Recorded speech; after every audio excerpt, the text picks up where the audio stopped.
Taigi būkit pasveikinti visi iš Vecekrūgo kopos viršūnės ir su seserimi, kai išvykome į šią kopą, aš labai norėjau pasiimti fotoaparatą ir jį pasiėmiau.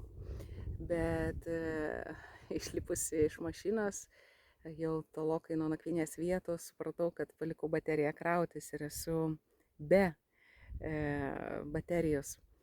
Ir taip tikrai nusiminiau. Bet po to pagalvojau, iš tikrųjų, ką reiškia man turėti fotoaparatą rankose. Tai reiškia 10 kartų lėčiau judėti. Tai reiškia po 15-20 minučių praleisti prie vieno kažkokio tai objekto ir atrandant kampą ir šešėlį, taip kaip noriu nufotografuoti. Ir paleidau šią idėją su mintim, kad nieko nėra veltui. Nieko nėra veltui ir todėl, kad tai yra proga bendrystei, proga kalbėtis ir proga kartu eiti žingsnis į žingsnį.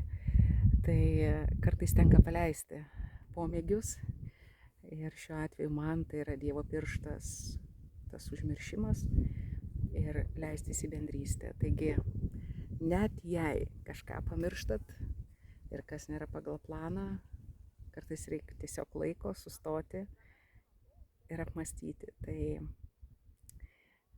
nieko nėra veltui.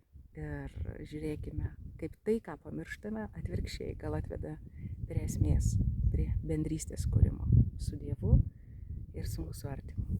Linkėjimai visiems nuo Vecekrūgo kopos.